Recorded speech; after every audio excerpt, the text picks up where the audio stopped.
Hello friends, मैं अनु Solanki learning empire में आप सभी का आज फिर स्वागत करती हूँ। आज हम पढ़ेंगे class 12 chapter 1 the cold war. और ये किसके बीच हुई थी? The USA versus USSR. किसी भी चैप्टर को स्टार्ट करने से पहले हमें पता होना चाहिए कि जो चैप्टर हम पढ़ने जा रहे हैं कि उसका मतलब महत्व क्या है, क्या उसका बेस है। द कोल्ड वॉर क्या होता है? ये मतलब कोल्ड मतलब ठंडा, ठंडी लड़ाई नहीं। The cold war meaning is अगर आप किसी पर्सन की बात करें या स्टेट की बात करें या कंट्री की बात करें, तो अगर दो लोग हैं उनके बीच में स्ट्रेस की सिचुएशन क्रिएट हुई है तो उसे हम कोल्ड वॉर कह सकते हैं। मतलब कोल्ड वॉर ऐसी वॉर होती है जब हम आमने सामने आकर ना लड़ें, कोई वेपन का हम यूज़ नहीं कर रहे हैं थ्रू मीडिया या फिर एक दूसरे को क्रिटिसाइज करके, यानी एक दूसरे के बीच में जो एक होता है ना टेंशन का माहौल जो क्रिएट रहता है, एक ऐसी सिचुएशन क्रिएट रहती है, स्ट्रेसफुल सिचुएशन जिसको हम कह सकते हैं।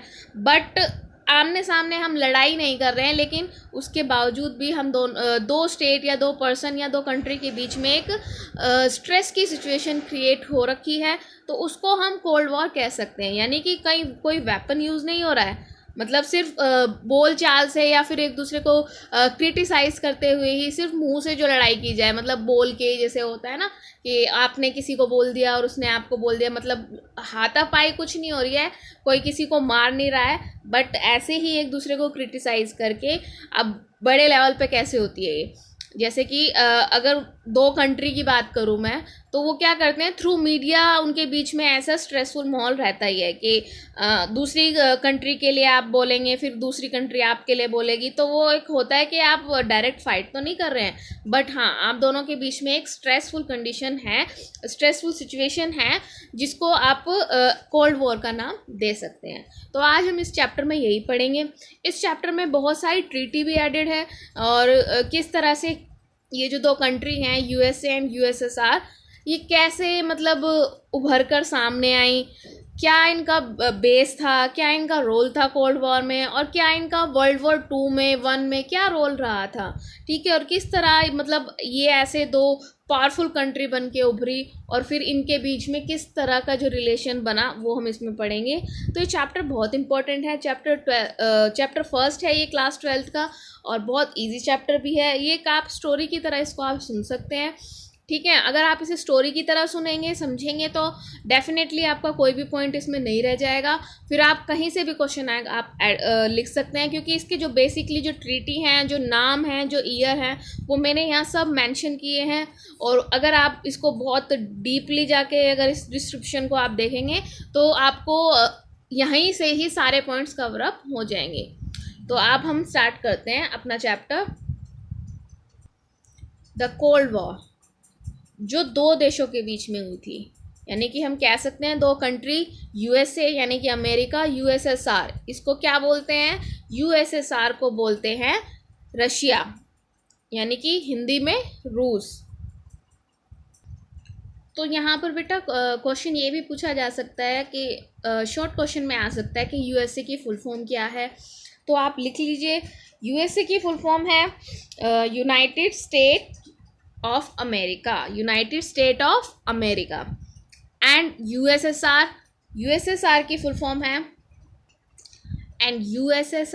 फॉर्म है, union of Soviet socialist Republic.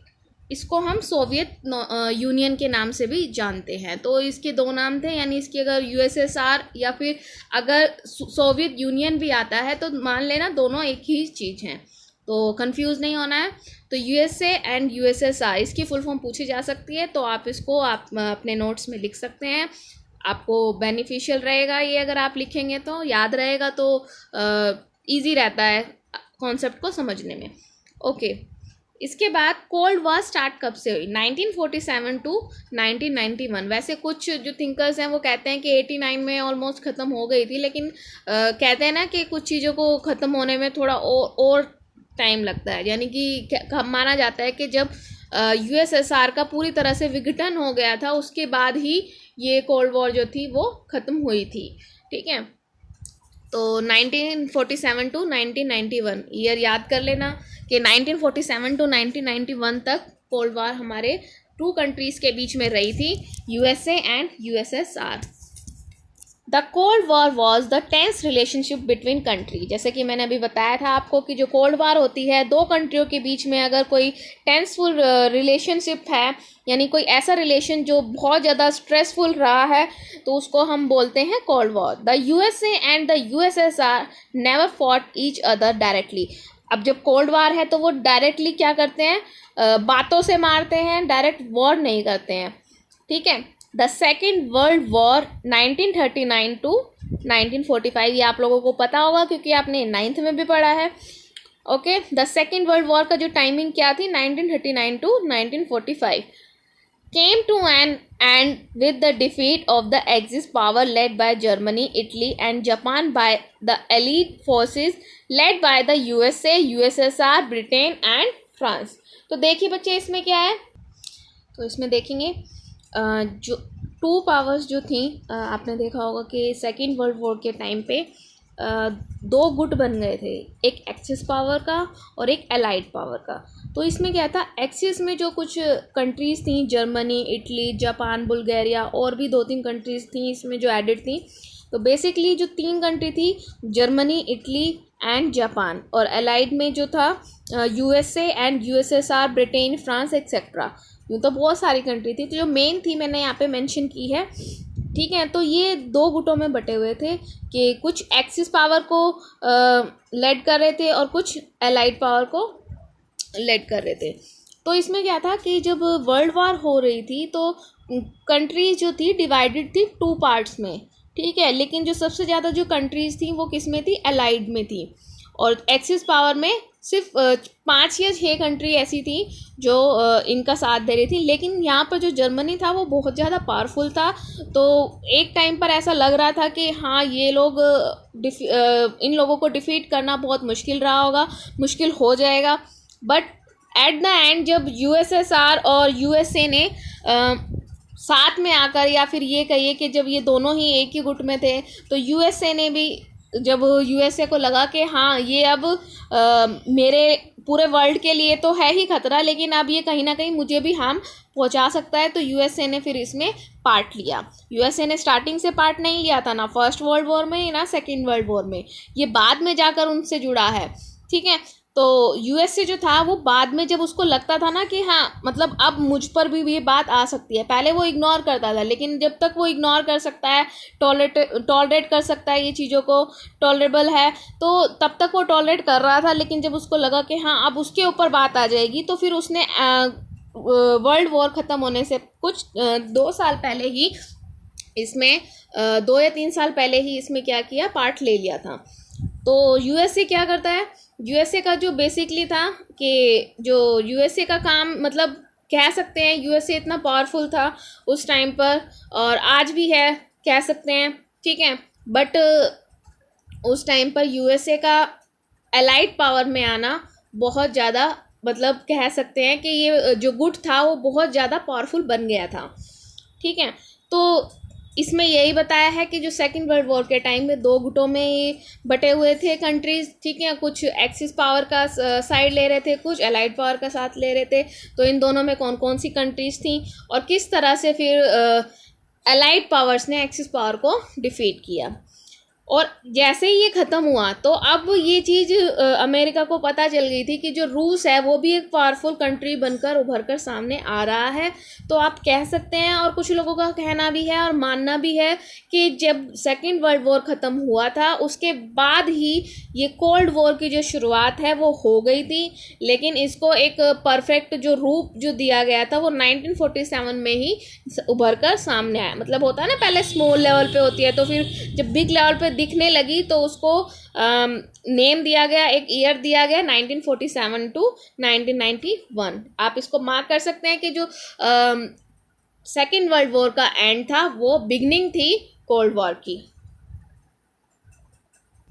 The cold war, USA versus USSR. The second world war 2 ended when the USA dropped 2 atomic bombs on the Japanese cities of Hiroshima and Nagasaki in August 1945, causing Japan to surrender।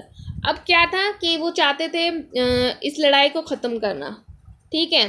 तो माना जाता है कि लड़ाई को ख़त्म करने के लिए ही यूएसए ने, जो कि उसके पास न्यूक्लियर वेपन्स थे या न्यूक्लियर बॉम्ब उसके पास थे, तो उसने क्या किया, उसका यूज़ किया, जिसकी ज़रूरत शायद नहीं थी लेकिन फिर भी उन्होंने उसका यूज़ किया। और 2 बॉम्ब थे जो यूज़ किए गए, एक हिरोशिमा पे और एक नागासाकी में। ये दोनों ही जापान की स्टेट या सिटीज़ आप कह सकते हैं इनको। ये दोनों ही बहुत, एक कहते हैं ना, जिसमें जो इसकी जो मेन जो जगह थी, जापान की जो मेन जगह थी, वहाँ पर ये ऑलरेडी, या कह सकते हो आप जापान की जो कैपिटल थी टोक्यो, उस पर वो ऑलरेडी वहाँ पर, मतलब कह सकते हो आप कि वहाँ बिल्कुल ऑलरेडी वो विनाश कर चुके थे।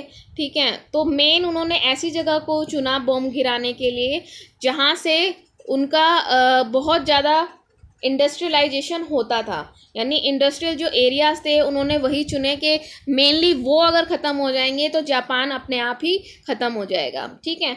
तो इसका इफेक्ट आज भी हमें देखने को मिलता है कि जापान में आज भी लोग इस बॉम्ब के जो इफ़ेक्ट हैं वो सालों साल तक रहते हैं, और जनरेशन तक भी, मतलब आज भी वहाँ पर बच्चे डिसेबिलिटीज़ के साथ जन्म लेते हैं। तो हिरोशिमा में लिटिल बॉय और नागासाकी में फैटमैन नाम के जो बॉम्ब थे वो छोड़े गए थे। ठीक है। इनके नाम ज़रूर याद रखना, एग्ज़ाम में आपसे क्वेश्चन पूछा जा सकता है कि हिरोशिमा में कौन सा बम छोड़ा था और नागासाकी में कौन सा। और बेसिकली इन दोनों सिटीज़ के बीच में जो गैप था अटैक का, वो 3 डेज़ का गैप था, कि पहले हिरोशिमा पे किया गया था एंड आफ्टर 3 डेज़ नागासाकी पर ये बम छोड़ा गया था। और ये 1945 में हुआ था। जैसे ही इसको हम मान सकते हैं कि यही अटैक के बाद सेकेंड वर्ल्ड वॉर जो थी हमारी ख़त्म हो गई थी, और यूएसए और यूएसएसआर जो थी, 2 ऐसी कंट्री थी जो उभर कर बहुत सामने आई और पावरफुल बनी। The USA and the USSR, USSR को हम सोवियत यूनियन के नाम से भी जानते हैं। ठीक है। Become the greatest power in the world with the ability to influence even anywhere on earth. अब जब 2 लोग या 2 कंट्रीज़ ऐसे उभर कर सामने आती हैं कि वो बहुत ज़्यादा पावरफुल हैं, तो पूरे वर्ल्ड में एक होता है ना, वर्चुअस की स्थिति पैदा हो जाती है। Both sides have the capacity to respond against nuclear attack. दोनों के पास ये कैपेसिटी थी कि वो न्यूक्लियर अटैक कर सकते हैं, यानी अगर यूएसए अटैक करता है तो यूएसएसआर भी चुप नहीं बैठेगा, तो उसके पास भी ये पावर थी कि वो उस अटैक का जवाब दे सके। That's why they criticise each other through media and it's called cold war. इसीलिए क्या होता था कि वो एक दूसरे को क्रिटिसाइज करने लगे मीडिया के थ्रू, और इसी को हम एंड में क्या बोलते हैं, कोल्ड वॉर के नाम से जानते हैं। अब हम पढ़ेंगे क्यूबन मिसाइल क्राइसिस। ठीक है। क्यूबन मिसाइल, यानी कि इसको हिंदी में हम क्यूबा मिसाइल संकट के नाम से भी जानते हैं। ठीक है। तो बेसिकली ये क्या था, ये बहुत इंपॉर्टेंट टॉपिक है, इससे क्वेश्चन ज़रूर आता है। तो आप इमेज में एक बार देख सकते हैं, अगर आपको क्लियरली दिखाई दे रहा हो तो यहाँ पर एक क्यूबा नाम का एक आइलैंड कंट्री था जो अमेरिका से बहुत क्लोज था। ठीक है। ये देखिए, अमेरिका से जो बिल्कुल आप कह सकते हैं जो बिल्कुल सटा हुआ जो एक आइलैंड कंट्री था। ठीक है। और ये इंडिपेंडेंट तो था ही। अब यहाँ से सोवियत की जो यूएसएसआर की जो आर्मीज थी, वो उन्होंने यहाँ पर क्या किया, अपनी जो मिसाइल्स थी वो तैनात कर दी। ठीक है। तो अब मिसाइल्स जो तैनात की इन्होंने, आप इसे एक स्टोरी की तरह सुनिएगा। ठीक है। तभी आपको ये एकदम लाइफ में आप इसे भूलोगे नहीं अगर आप एक स्टोरी की तरह सुनोगे तो। मैं फिर से दोहरा देती हूँ कि क्यूबा जो था एक आइलैंड कंट्री था जो अमेरिका से जुड़ा हुआ था, अमेरिका के तट से थोड़ा सा क्लोज था। ठीक है। और सोवियत यूनियन यानी कि यूएसएसआर ने क्या किया, उस टाइम पे वहाँ के जो लीडर थे वो निकिता थे, तो उन्होंने क्या किया, यहाँ क्यूबा पर कुछ मिसाइल्स जो थी वो तैनात कर दी। वो जानते थे कि अगर यहाँ पर मिसाइल तैनात की जाएंगी और एक्टिवेट करेंगे तो एक्टिवेट होके वो डायरेक्ट अमेरिका पर जाकर गिरेंगी, और वो एक अकेली ऐसी कंट्री बन जाएंगी कि वो पावरफुल बन सके, और इस तरह से कोल्ड वॉर का एंड भी हो जाएगा। ठीक है। वो एक पावरफुल कंट्री उभर कर सामने आना चाहते थे, लेकिन अब इस बात ने अमेरिका तो चुप नहीं बैठेगा। तो अमेरिका को जैसे ही खबर लगी कि जो यूएसएसआर हैं वो क्यूबा पर मिसाइल तैनात कर रहा है बाय शिप, यानी शिप के थ्रू वो आए थे और उन्होंने वहाँ पे मिसाइल तैनात की। और जब अमेरिका को ये खबर मिली तो उन्होंने उनको वार्निंग दी। ठीक है, अब ये जो पूरी जो सिचुएशन थी पूरे वर्ल्ड में स्ट्रेसफुल सिचुएशन के नाम से जानी जाती है, क्योंकि ये बहुत बड़ी प्रॉब्लम थी। सब जानते थे कि अगर अब अमेरिका को पता चल गया है तो इन दोनों कंट्रीज़ के बीच में अब न्यूक्लियर अटैक होगा, यानी अगर यूएसएसआर ने किया तो यूएसए भी जवाब ज़रूर देगा। तो यूएसए ने वार्निंग दी कि या तो आप यहाँ से ये मिसाइल हटा लीजिए, अदरवाइज जो उसके बाद होगा उसके लिए आप खुद रिस्पॉन्सिबल होंगे। तो उस टाइम पे जो लीडर थे निकिता जो लीडर थे यूएसएसआर के, निकिता क्रूश्चेव, इसका नाम अभी मैंने स्लाइड में लिखा हुआ है, आप देख सकते हैं।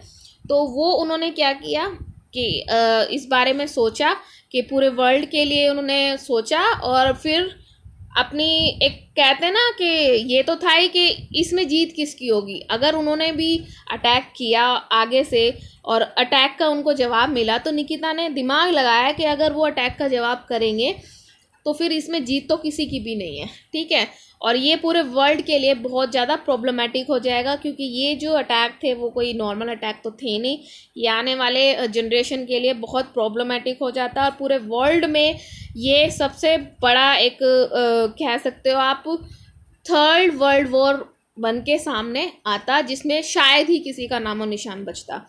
तो इस चीज़ को सोचते हुए उन्होंने क्या किया, अपनी मिसाइलों को टाइम से वहाँ से हटा लिया।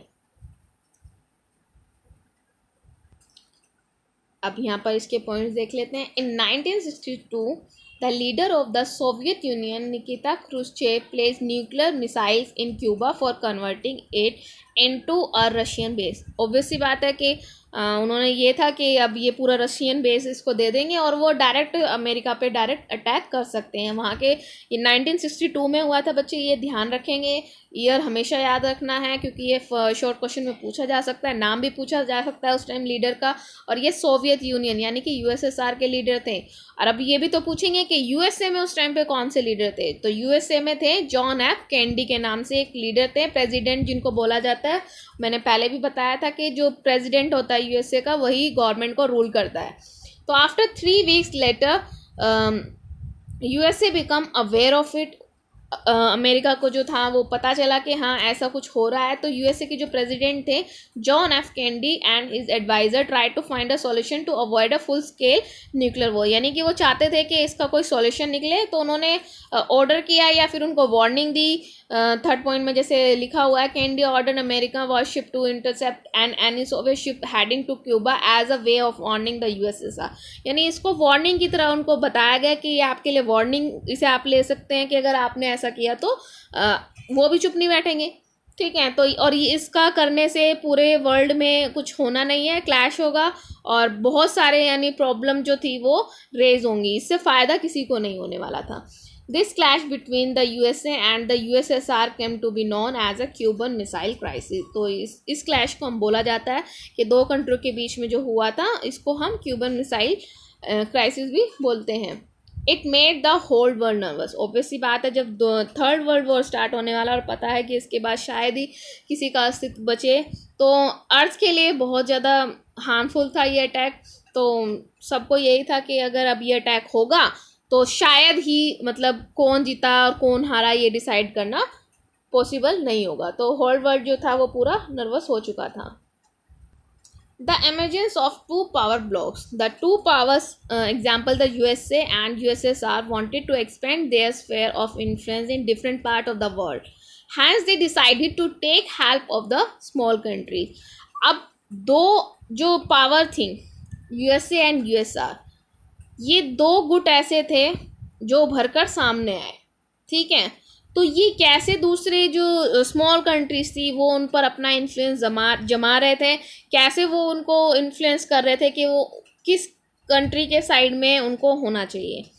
द टू पावर्स जो कि यूएसए और यूएसएसआर थे वो इन्फ्लुएंस कर रहे थे स्मॉल लेवल की जो कंट्रीज़ हैं उन, यानी वो क्या चाहते थे कि स्मॉल कंट्रीज से हेल्प ले, ठीक है, और अपनी कंट्री को और ज़्यादा डेवलप करें, जितना ज़्यादा हो सकता है छोटी छोटी कंट्रियों को अपने अपनी कंट्री में इंक्लूड किया जाए, ठीक है, एक तरह से कॉलोनीज बना ली जाए अपनी अलग अलग लेवल पे। The first division took place in Europe between two parts. जो फर्स्ट डिवीज़न था यूरोप में हुआ, टू पार्ट्स में हुआ, एक वेस्टर्न पार्ट्स में और एक ईस्टर्न पार्ट में। जो वेस्टर्न पार्ट का हिस्सा था वो यूएसए में आया, यूएसए के इन्फ्लुएंस में था, और जो ईस्टर्न पार्ट का था वो सोवियत कैम्प यानी कि यूएसएसआर के इन्फ्लुएंस में था। यानी यूरोप जो था वो कितने पार्ट्स में डिवाइडेड हुआ, टू पार्ट्स में। ये फर्स्ट डिवीज़न ऐसा था कि जो दो बार एक पूरे हम कह सकते हैं कि एक कॉन्टिनेंट को हम पूरे उसमें हमने एक कॉन्टिनेंट को टू पार्ट्स में डिवाइड किया गया, western and eastern part. Western part जो यूएसए के इन्फ्लुएंस में था और ईस्टर्न पार्ट जो सोवियत कैंप यानी कि यूएसएसआर के इन्फ्लुएंस में था। The western alliance form itself into an organisation, the North Atlantic Treaty Organisation. जो वेस्टर्न पार्ट के जो थे वहाँ पर एक अलायंस फॉर्म की गई यानी कि एक संधि फॉर्म की गई, जिसको नाम दिया गया है एक ऑर्गेनाइजेशन के रूप में। वहाँ पर एक संधि बनाई गई नाटो, जिसको बोलते हैं नाटो, ठीक है, the North Atlantic Treaty Organisation, जो कि अप्रैल 1949 में बनाई गई थी। उसके बाद आता है the eastern alliance also known as the Warsaw Pact, यानी जो ईस्टर्न पार्ट के जो थे जो कि सोवियत के इन्फ्लुएंस में थे, तो वहाँ पर भी एक अलायंस यानी कि संधि बनाई गई जो कि वार्सा पैक्ट के नाम से जानी जाती है, ठीक है। इसको कौन लेड कर रहा था, इसको सोवियत यूनियन लेड कर रहे थे। और इस्टेब्लिश कब हुई, 1955 में ये जाके इस्टेब्लिश हुई थी। और जो नाटो है वो अप्रैल 1949 में हुई और जो वार्सा पैक्ट है वो 1955 में हुई, ठीक है। The USA built an alliance system in East and South East Asia and in West Asia, ठीक है। जो यूएसए था उसने अलायंस सिस्टम जो था सिर्फ वहीं नहीं, ईस्ट में भी, साउथ ईस्ट एशिया में भी, वेस्ट एशिया में भी इन्होंने अलायंस सिस्टम को बढ़ाया, जो सीटो और सेंटो के नाम से जाना जाता है, लेकिन ये यूएसए ने बिल्ड किया था। तो इसका नाम है the South East Asian Treaty Organisation, जिसको हम सीटो बोलते हैं, and the Central Treaty Organisation, जिसको हम क्या बोलते हैं, सेंटो बोलते हैं। The other important development was the non align movement. अब यूएसए ने भी अपने अलग से ऑर्गेनाइजेशन बना लिए थे, यूएसएसआर ने भी अलग से अपने ऑर्गेनाइजेशन बना लिए थे, और स्मॉल कंट्रीज़ को इन्फ्लुएंस किया जा रहा था, कॉन्टिनेंट्स को डिवाइड किया जा रहा था। बट एक अलग से भी एक इम्पोर्टेंट डेवलपमेंट हुई जिसको हम नॉन अलाइन मूवमेंट के नाम से जानते हैं, ठीक है। और इसके जो बेसिकली जो लीडर थे वो 3 लीडर का इनमें जो है 3 लीडर ऐसे थे अलग अलग कंट्रीज से जिन्होंने काफ़ी मेन रोल प्ले किया था इसमें। लेकिन Jawaharlal Nehru, one of the key leader of NAM, play a key role in the mediating between the two Koreas. यानी ये जो थे मेन लीडर जो कह सकते हैं हम, जवाहरलाल नेहरू को इसमें कह सकते हैं। तो नॉन अलाइन मूवमेंट था क्या, नॉन अलाइन मूवमेंट था कि ना तो यूएसए ना ही यूएसएसआर, यानी इन दोनों की ऑर्गेनाइजेशन से दूर रहकर अपने अलग से ही एक इंडिपेंडेंट पहचान बनाना, यानी अलग से ही किसी गुट में शामिल ना होने की नीति, जिसको बोलते हैं हिंदी में इसको गुट निरपेक्षता भी बोलते हैं, कि किसी भी एक पावरफुल गुट में शामिल ना होने की नीति को अपनाना गुट निरपेक्षता बोलते हैं, जिसको लीड कर रहे थे जवाहरलाल नेहरू, ठीक है। तो कह सकते हैं कि जो यूएसएसआर के आपको कुछ ऑर्गेनाइजेशन जो इसमें दिए हैं वो याद करने हैं, यूएसए के ऑर्गेनाइजेशन याद करने हैं, जैसे कि सीटो, सेंटो एंड नाटो यूएसए के हैं, और वार्सा पैक्ट जो कि हमारा यूनियन कैंप यानी कि सोवियत यूएसएसआर का है। तो इनके जो ऑर्गेनाइजेशन है वो याद करने हैं। उसके अलावा थर्ड जो था वो था NAM जिसको बोलते हैं, ठीक है, जो नॉन अलाइन मूवमेंट था कि किसी भी पावरफुल कंट्री के इन्फ्लुएंस में आके उसमें नहीं जुड़ना है, बल्कि अपने अलग से ही एक इंडिपेंडेंट पहचान बनानी है। The UN secretary general play a की मीडिएटेड रोल। या finally the USA and USSR decided to collaborate in limited or eliminating certain kind of nuclear and non-nuclear weapon। यानी बेसिकली अब जाके उन्होंने ये डिसाइड किया कि उन्हें कोलैबोरेट करना चाहिए, कि क्योंकि ये तो होड़ चलती रहेगी, उन दोनों कंट्रीज़ के बीच में होड़ चल रही थी, कि अगर वो इतने वेपन्स बना रहा है तो हम भी बनाएंगे। यानी 2 कंट्रीज़ अब इस चीज़ के लिए तो आप नहीं कर सकते ना, क्योंकि यूएसए वैसे पावरफुल था। अब यहीं पे क्या था कि यूएसए का वर्चस्व बना, क्योंकि यूएसआर ना उसको इस चीज़ में ना मतलब उस हद तक डिफीट नहीं कर पा रहा था। यानी वो न्यूक्लियर वेपन्स थे उसके पास काफ़ी अलग अलग, जो जैसे अमेरिका टेक्नोलॉजी में था वैसे यूएसएसआर भी था, लेकिन उतनी ज़्यादा नहीं थी जितनी यूएसए में थी। तो यूएसए ने जितने भी हथियार बनाए उस लेवल तक के उतने हथियार शायद यूएसएसआर नहीं बना पाया। तो उन्होंने एंड में जाके इस चीज़ को अपना लिया कि हम कोलैबोरेट करते हैं कि हमें, और फिर जैसे ये हथियारों की जो होड़ थी ये बाकी कंट्रीज़ को भी प्रॉब्लम कर रहा था। यानी इससे क्या होता है कि पीसफुल रिलेशंस कंट्रीज़ में नहीं बन पाते, क्योंकि फिर तो एक का वर्चस्व रहेगा कि या तो तुम मेरी बात मानो, क्योंकि नहीं तो उसके पास थर्ड। तो इसके लिए भी एक कुछ सॉल्यूशन होना चाहिए ना। यूँ तो फिर दो कंट्रीज़ जो हैं जिनके पास न्यूक्लियर पावर है वो तो अपने आप को बहुत ऊपर समझेंगे, और बाकी जो कंट्रीज़ हैं वो हमेशा डेवलप हो ही नहीं पाएंगी, वो डेवलपिंग में ही रहेंगी। तो ये प्रॉब्लम जो थी, तो इसके लिए एक यूएनओ नाम की ऑर्गेनाइजेशन बनाई गई जो हर कंट्रीज़ के बीच में ऐसे पीसफुल रिलेशंस को क्रिएट करने लगी। ठीक है, तो यहीं पे एक डिसीजन लिया कि यूएसए और यूएसएसआर के बीच में कोलैबोरेशन होना चाहिए, एलिमिनेट करना चाहिए अब इन चीज़ों को, कि जो न्यूक्लियर वेपन्स जो बना रहे हैं तो इन चीज़ को थोड़ा सा कम करें। यानी और इन चीज़ों का जो यूज़ है वो अपनी मर्ज़ी से कहीं भी ना करें, ऐसा यूएनओ ने काफ़ी प्रयास किया, आप कह सकते हैं। अब यहाँ पर देखेंगे कि कौन कौन सी ऐसी ट्रीटी थी जो उनके बीच में हुई। इनको याद रखना है, ये शॉर्ट क्वेश्चन में भी आ सकते हैं, लॉन्ग में भी ये क्वेश्चन आ सकता है। लिमिटेड टेस्ट बैन ट्रीटी, यानी कि आप बार बार न्यूक्लियर जो आप वेपन बना रहे हैं जो भी है तो उसका जो टेस्ट होता है उस पर बैन किया गया कि आप उसको टेस्ट नहीं कर सकते। Nuclear non proliferation treaty, anti ballistic missile treaty. तो ये 3 ट्रीटी थी जो उनके बीच में बेसिकली हुई थी, कि बेसिकली ये क्या था कि वेपन से रिलेटेड थी कि आप वो सब चीज़ें नहीं करेंगे। बायपोलैरिटी क्या होता है? दो ध्रुव, यानी कि 2 पोल, जैसे कि हम अपने अर्थ में भी देखते हैं, एक साउथ पोल और एक नॉर्थ पोल। तो बायपोलैरिटी का मतलब यहाँ पर ये था कि अब जैसी सिचुएशन वर्ल्ड में क्रिएट हो रखी थी तो 2 ऐसे पोल उभर कर सामने आए, एक था यूएसए और एक यूएसएसआर। और इसके बीच में चैलेंज क्या क्या थे, चलो अब इसके चैलेंज पढ़ेंगे। NAM offered the newly decolonized countries of Asia, Africa and Latin America a third option, not to join any of the alliance। यानी किसी भी संधि में वो नहीं जुड़ेंगे, किसी भी गुट में वो नहीं जुड़ेंगे, अपनी अलग से एक पहचान बनाएंगे। तो ये ऐसा ऑफर कर रहा था कौन? गुट निरपेक्षता की जो नीति थी वो, जिसको हम NAM के नाम से भी जानते हैं।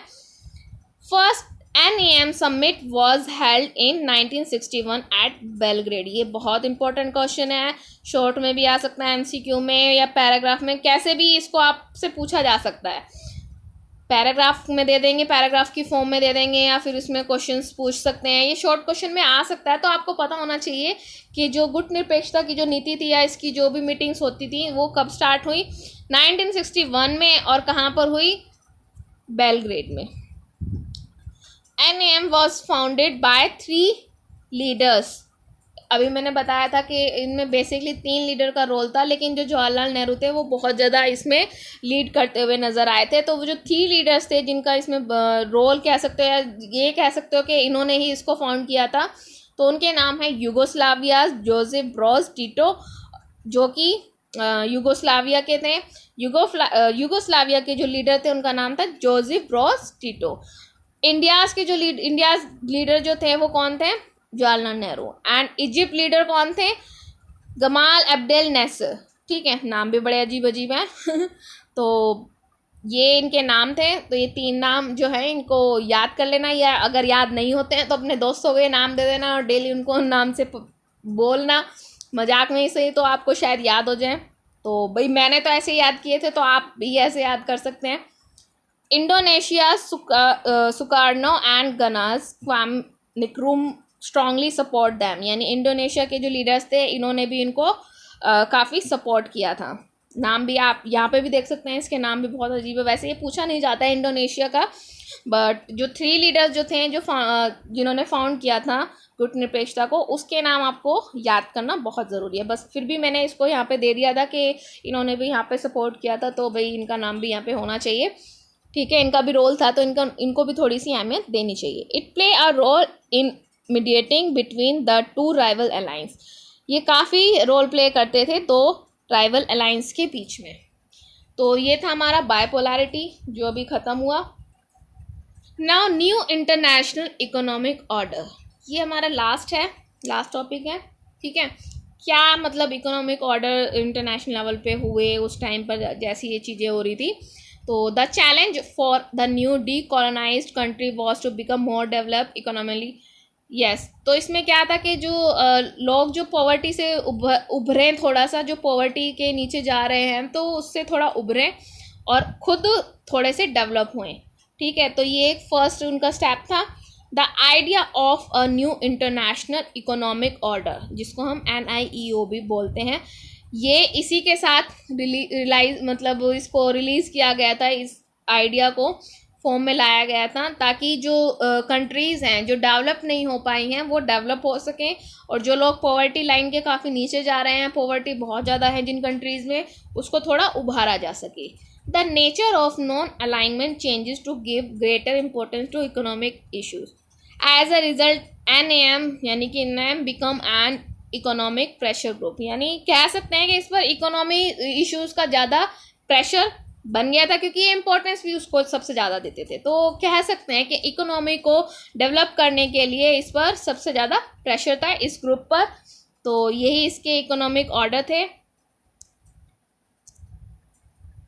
सो गाइस, आप लोगों को ये चैप्टर समझ में आया होगा। इसमें बेसिकली जो क्यूबा मिसाइल्स के बारे में ज़्यादा हमें पढ़ने को मिला है, और जो ट्रीटीज़ थी उनके बारे में जानने को मिला है। कोल्ड वॉर क्या था, कैसे सेकेंड वर्ल्ड वॉर के बाद बिगिनिंग हुई, इकोनॉमिक ऑर्डर कैसे थे, और कैसे 2 शक्तिशाली यानी कि पावरफुल जो ग्रुप्स थे वो कैसे उभर कर सामने आए, उसके बारे में भी हमने इसमें पढ़ा है। तो for more updates check out my channel Learning Empire and press bell icon. Stay home, stay safe. Thank you.